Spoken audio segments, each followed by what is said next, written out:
మన ఈ ఆధునిక జీవితాల గురించి పాతకాలం నాటి కథలు ఏం నేర్పిస్తాయో అని ఎప్పుడైనా ఆలోచించారా? ఈరోజు మనం తెలుగు జానపద కథల లోతుల్లోకి ప్రయాణించి వాటిలో దాగి ఉన్న అద్భుతమైన జ్ఞానాన్ని బయటకు తీద్దాం.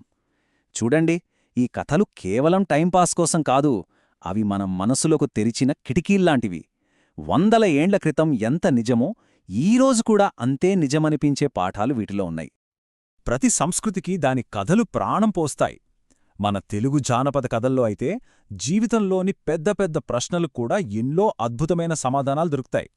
ఇవి కేవలం కథలు మాత్రమే కాదండోయ్, మనందరి విలువలకు అద్దం పడతాయి. జీవితంలో ఎదురయ్యే సవాళ్లకు దారిచూపే ఒక దిక్సూచిలాంటివి. సరే, ఇంతకీ ఈ జ్ఞానం కోసం మన అన్వేషణ ఎక్కడ మొదలుపెట్టాలి? పదండి, మనమందరం కలిసి ఒక ప్రయాణం మొదలుపెడదాం.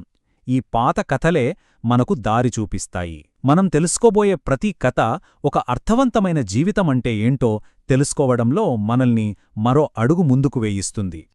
మన ప్రయాణం ఎక్కడ మొదలవుతుందంటే మనందరికీ చాలా దగ్గరైన చోట, అదే మనస్సు లోపల. మన సంబంధాలు, కుటుంబ బంధాలు, మన వ్యక్తిత్వం, వీటిల్లో వికసించే జ్ఞానాన్ని ముందుగా చూద్దాం. ఒక్కసారి ఊహించుకోండి, ఆ పెద్ద ఇంట్లో అంత నిశ్శబ్దం. కాని ఆ నిశ్శబ్దం వెనుక ఎంత నిర్లక్ష్యం దాగుందో, ఆ కొత్త కోడలు పడే ఆవేదన, ఆ బాధ ఎంతలా ఉంటుందో కదా. ఈ కథ మనకొకటి గుర్తుచేస్తుంది.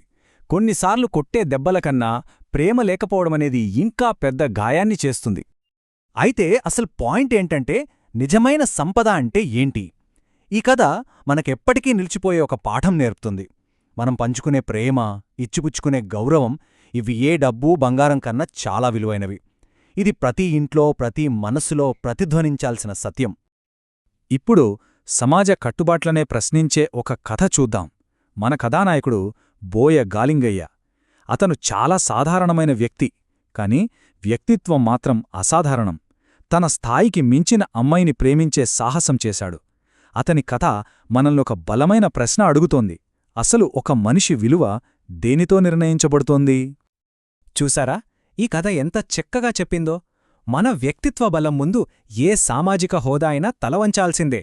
నిజమైన విలువ అనేది మన దగ్గర ఏముందనే దాన్ని బట్టి కాదు, మనం ఎలాంటి వాళ్ళం అనే దాన్ని బట్టి వస్తుందని ఇది గుర్తుచేస్తుంది. సరే, మనసులోంచి బయటికొచ్చి ఇప్పుడు మన ప్రయాణం అనుభవాల ప్రపంచంలోకి వెళుతుంది. ఎందుకంటే మన జీవిత ప్రయాణంలోనే కదా అసలైన నిజాలు తెలిసేది. ఇప్పుడు మనం చూడబోయే కథ చాలా సింపుల్, కాని చాలా స్పెషల్. ఇంట్లో అమ్మచేతి వంట సువాసన, అందరూ కలిసి పంచుకునే ఆ ఆనందం, వాటిని ఒక్కసారి ఊహించుకోండి. ఇక్కడ మనం తెలుసుకునేదేంటంటే, కొన్నిసార్లు చాలా గొప్ప అనుభవాలు చాలా సింపుల్గా ఉంటాయి. అవును, సంతోషంగా ఉండటానికి పెద్ద పెద్ద పార్టీలు, ఆడంబరాలు అక్కర్లేదని ఈ కథ ఎంత బాగా చెప్పిందో. మన జీవితంలో ఆనందాన్నిచ్చే చిన్న చిన్న క్షణాలు, ఓ స్నేహితుడి నవ్వు, ఓ మంచి కాఫీ, ఒక అందమైన సూర్యాస్తమయం, ఇలాంటి వాటిలోనే అస్సలైన ఆనందం దాగుంది. ఇప్పుడు మనం ఒక పెద్ద ప్రశ్న గురించి మాట్లాడుకోబోతున్నాం. బహుశా మనందర్నీ ఎప్పుడో ఒకప్పుడు తొలిచే ప్రశ్న ఇది. అసలు జీవితమంటే ఏంటి? గమ్యాన్ని చేరడమా, లేక ఆ ప్రయాణమే జీవితమా? పదండి, ఈ ఇంట్రెస్టింగ్ డిబేట్లకు వెళ్దాం. ఇక్కడ చూడండి, ఇద్దరు స్నేహితులు, రెండు భిన్నమైన అభిప్రాయాలు. ఈ చర్చ మనలో కూడా జరుగుతూ ఉంటుంది కదా. మనం లక్ష్యాల కోసం బతుకుతున్నామా, లేక ప్రయాణంలో వచ్చే అనుభవాల కోసమా? ఏ వైపు వాదనలో ఎక్కువ నిజమనిపిస్తుంది? అందుకే ఈ కథ మనకు ఒక అద్భుతమైన నిజాన్ని చెబుతుంది. జీవితానికి అర్థం దారి చివర్లో లేదు, మనం చేసే ప్రయాణంలోనే ఉంది. మనం చేసే ప్రయత్నంలో, నేర్చుకోవడంలో, ఎదగడంలోనే అసలైన జీవితం ఉంది. మన జ్ఞానాన్వేషణలో ఇది ఒక చాలా ముఖ్యమైన క్లూ. ఇప్పటిదాకా వ్యక్తిగత విషయాలు, అనుభవాల గురించి చూసాం. ఇప్పుడు కాస్త పెద్ద క్యాన్వస్ మీద, అంటే సమాజం గురించి మాట్లాడుకుందాం. న్యాయం, నిజం, అధికారం, వీటన్నిటి గురించి ఈ కథలు ఏం చెబుతున్నాయో చూద్దాం.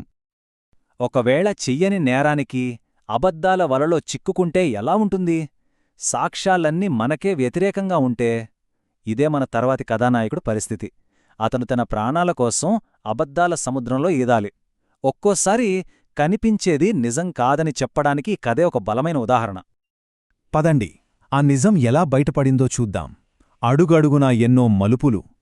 ఎంత నిరాశలో ఉన్నా ఒక చిన్న ఆశాకిరణం చాలు అబద్ధాల చీకటిని చీల్చడానికి. ఈ కథే దానికి నిదర్శనం. సత్యమనేది ఒక వెలుగులాంటిది. దాన్ని ఎప్పటికీ ఆర్పలేరు.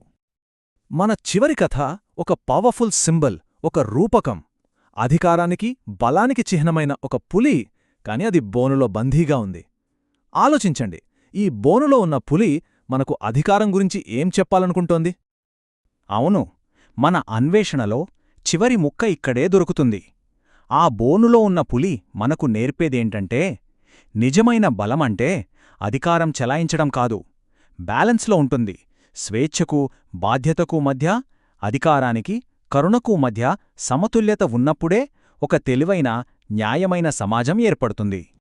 సో మన ఈ ప్రయాణం మనసు లోతుల్లోంచి మొదలై అనుభవాల దారుల్లో నడిచి చివరికి సమాజం దగ్గరకొచ్చింది. ఇప్పుడు మనం సేకరించిన ఈ జ్ఞాన నిధులన్నీ కలిపి చూస్తే మంచి జీవితమంటే ఏంటో మనకు ఏమర్థమవుతుందో చూద్దాం. మనం వెనక్కి తిరిగి చూస్తే జ్ఞానమనేది ఎక్కడో ఒక్కచోట దొరికేది కాదని అర్థమవుతుంది కదా. అది మన ప్రేమలో, మన వ్యక్తిత్వంలో, మనం ఆస్వాదించే చిన్న చిన్న అనుభవాల్లో, మనం చేసే ప్రయాణంలో, చివరికి గెలిచే నిజంలో, అధికారం యొక్క సమతుల్యతలో, ఇలా అన్నిటిలోనూ అల్లుకుపోయి ఉంది. అందుకే మనం మొదట వేసుకున్న ప్రశ్నకు సమాధానం దొరికినట్టే. జ్ఞానమనేది మనం చేరుకోవలసిన డెస్టినేషన్ కాదు, అది మనం జీవించాల్సిన ఒక ప్రయాణం. ఇది నిరంతరం సాగే ఒక ఆవిష్కరణ.